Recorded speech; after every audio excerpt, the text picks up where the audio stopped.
नमस्कार मित्रांनो, भावी शिक्षक आणि शिक्षिकांनो, टिप्स फॉर टीईटी मध्ये मी अक्षय विरकर तुम्हा सर्वांचं स्वागत करतो। आजच्या या व्हिडिओमध्ये आपण अतिशय महत्त्वपूर्ण विषयासंदर्भात चर्चा करणार आहोत, म्हणजे शिक्षक पात्रता परीक्षेचा अंतरिम निकाल लागलेला आहे। आता हा अंतरिम निकाल म्हणजे काय, याच्यानंतर सुद्धा आणखीन एक निकाल लागू शकतो का, याच्या संदर्भात सुद्धा व्यवस्थितपणे माहिती पाहणार आहोत। आणि त्याच्यापेक्षा आणखीन महत्त्वाचं की आज जो काही शिक्षक पात्रता परीक्षेचा निकाल लागलेला आहे, मग ह्या निकालाच्या आधारावर टेट 3 मध्ये ह्या टीईटी पात्र उमेदवारांना संधी मिळणार का, याच्याविषयी आपण आजच्या या व्हिडिओमध्ये सविस्तरपणे चर्चा करणार आहोत। तत्पूर्वी तुम्ही जर चॅनलवर नवीन असाल तर लागलीच चॅनलला सबस्क्राइब करा। लाल रंगामध्ये सबस्क्राइब बटन आहे ते दाबा, त्यानंतरची जी घंटी आहे ती सुद्धा दाबा, ऑल नोटिफिकेशन बेल सिलेक्ट करा, म्हणजे जेणेकरून सर्व व्हिडिओचे नोटिफिकेशन सर्वप्रथम तुमच्यापर्यंत येतील। आता वळू आपण महत्त्वाच्या विषयाकडे। हे पहा, 23 नोव्हेंबरला आपली शिक्षक पात्रता परीक्षा झाली। त्याच्यानंतर जवळजवळ तब्बल 1 महिन्याच्या प्रतीक्षेनंतर अंतरिम उत्तर सूची आली। त्यानंतर आपली 12 जानेवारीला अंतिम उत्तर सूची आलेली आहे। आणि त्याच दिवशी मी व्हिडिओ टाकून सांगितलं होतं की निकाल लागला तर आज लागेल, नाहीतर ज्या दिवशी मतदान आहे त्या दिवशी निकाल लागणार नाही, आणि मतदानाची वोटिंग ज्यावेळेस काउंट होणार आहे त्यावेळेस सुद्धा लागणार नाही। आता मतदान झालं, मतदानाची पडताळणी झाली, म्हणजे निकाल जाहीर झाले, त्याच्यानंतर आज संध्याकाळी म्हणजे आज 6 वाजता निकाल आपला घोषित केलेला आहे। पण निकाल घोषित केलेला आहे म्हणजे सर्वच्या सर्व निकाल घोषित केलेला नाही, हे सुद्धा एक लक्षात घ्या। सध्या शिक्षक पात्रता परीक्षेचा जो काही निकाल लावलेला आहे तो अंतरिम आहे। आता अंतिम निकाल लागायचा आहे। आता प्रश्न मनामध्ये पडलेला आहे की हा अंतरिम आणि अंतिम निकाल काय आहे। तर हे पहा, जसं आपलं उत्तर सूची एक अंतरिम आली होती, त्याच्यानंतर अंतिम उत्तर सूची आली होती, त्याच्यामध्ये एखादा दुसरा प्रश्न रद्द झाला, मग काही प्रश्न रद्द केले, काही प्रश्नाचे डबल उत्तर दिले, त्या पद्धतीने झालं होतं। मग सध्या जो काही अंतरिम निकाल लावलेला आहे, ह्या अंतरिम निकालामध्ये परीक्षा परिषदेने स्पष्ट नमूद केलेलं आहे की तुम्हाला पडलेले गुण याच्यामध्ये तुम्हाला जर तफावत वाटत असेल तर तुम्ही गुण पडताळणी करून घेऊ शकता। त्यासाठी तुम्हाला एक छोटासा अर्ज करायचा आहे, म्हणजे आपल्या लॉग इनवर तो अर्ज उपलब्ध होतो। लॉग इन परीक्षा परिषदेच्या वेबसाईटवर जाऊन युजर लॉग इनवर लॉग इन करून त्याच्यावर आपण अर्ज करू शकतो की आत्ता सध्या जो काही रिझल्ट लावलेला आहे त्याच्यामध्ये आणि जे काही आपण अंतिम उत्तर सूची आली होती त्याच्यामध्ये मार्कामध्ये तफावत वाटत असेल तर तुम्ही तो तसा अर्ज करू शकता।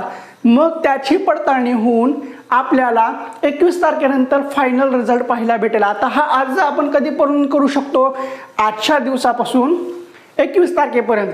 मग 21 तारखेनंतर अर्ज आलेले ते स्वीकारले जाणार नाहीत, आणि हे अर्ज फक्त आणि फक्त ऑनलाईन स्वीकारले जातील।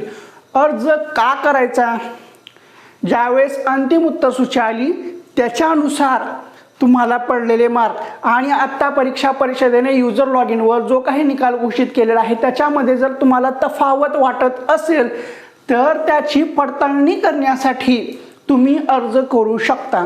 समजलं? एकदम साधा सरळ सोप्या भाषेमध्ये मी तुम्हाला सांगितलेलं आहे। आता निकाल कसा पाहिजे त्याची लिंक मी तुम्हाला कमेंट बॉक्समध्ये देतो, आपल्या कमेंट बॉक्समध्ये आणि डिस्क्रिप्शन बॉक्समध्ये सुद्धा देतो, किंवा तुम्ही mahaTET.in याच्यावर सुद्धा गेल्यानंतर तुम्हाला तिथं युजर लॉग इनवर रिझल्ट पाहायला भेटून जातो।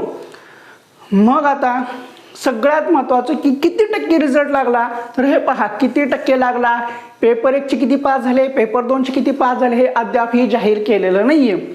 मग हे कधी जाहीर करणार, कारण हा आता फक्त अंतरिम आहे, अंतिम लागायचा आहे। ज्यावेळेस अंतिम निकाल लागेल त्यावेळेस हे जाहीर केलं जाईल।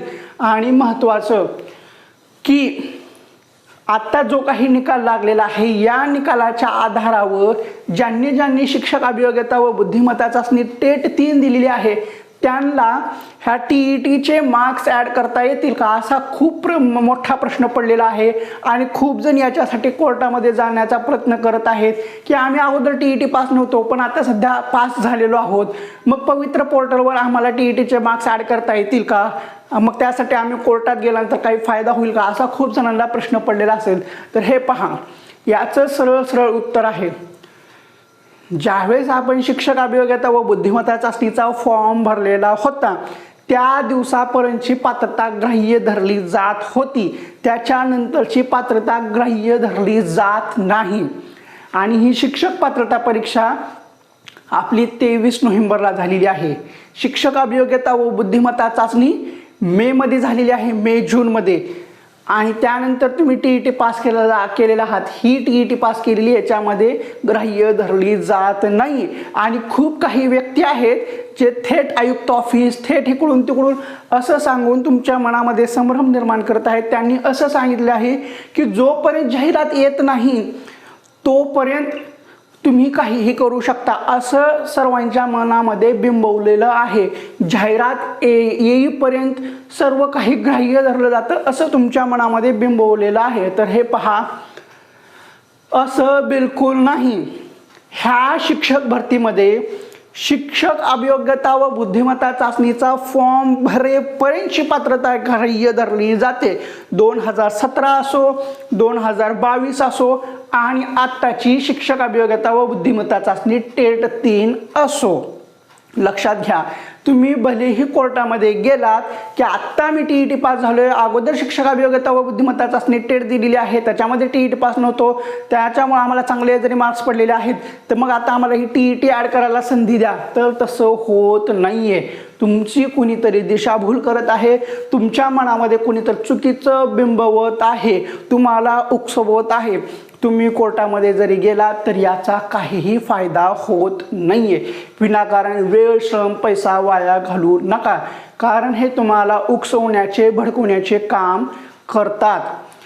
जी रियालिटी आहे, डॉट टू डॉट पॉइंट, एकदम ट्रूथ मी तुम्हाला सांगत आहे. 2017 असो, 22 असो आणि आत्ताचं 25 असो, परीक्षा टेट 3ची परीक्षा ज्यावेळेस झाली त्याचा अगोदर फॉर्म भरत होतो तोपर्यंतची पात्रता ग्राह्य धरली जाते, त्याच्यानंतरची नाहीये. आणि ही शिक्षक भरती 2-3 वर्ष चालते. मग ह्या 2-3 वर्षामध्ये कुणीही कितीही पात्रता धारण केल्या ते आपल्याला नंतर त्याच्यामध्ये ॲड करता येत नाहीयेत. हा एकदम साधा सरळ कट टू कट पवित्र पोर्टलचा नियम आहे, जो की 2017 पासून तयार केलेला आहे. तोच नियम हे फॉलो करतात. मग तुमच्या मनामध्ये प्रश्न पडला असेल की डोमसाईलला हे देत आहेत, NCLला हे देत आहेत, ते देत आहेत, त्यांना हे देत आहे, मग आमच्यावर अन्याय होत आहे, आम्हालाही द्यायला पाहिजे. हे पहा, ते कागदपत्र वेगळे, ही शैक्षणिक व्यावसायिक अर्हता आहे. शैक्षणिक आणि व्यावसायिक अर्हता आपल्याला परीक्षेचा फॉर्म भरेपर्यंत तोपर्यंतचीच ग्राह्य धरली जाते, त्याच्यानंतरची ग्राह्य धरली जात नाही. आता हे डोमेसाईलचं प्रकरण आहे, हे फक्त महाराष्ट्राचा रहिवासी आहे का नाही एवढ्यासाठी आहे. मग हे त्याच्यासाठी आपण वेगवेगळ्या कागदपत्राची पूर्तता करून सुद्धा ते पूर्ण करू शकतो. त्यामुळं कोर्टाने त्यांना संधी दिलेली आहे. मग त्यांना संधी दिली आहे म्हणून आम्ही आत्ता पात्रता ग्राह्य केलेली आम्हाला द्या असं होत नाहीये. तो मॅटर वेगळा आहे, हा मॅटर वेगळा आहे. ती शैक्षणिक आणि व्यावसायिक अर्हतेमध्ये तसं जमत नाहीये. त्यामुळे विनाकारण श्रम आणि पैसा वाया घालू नका, मनाची मानसिक ताण सुद्धा घेऊ नका.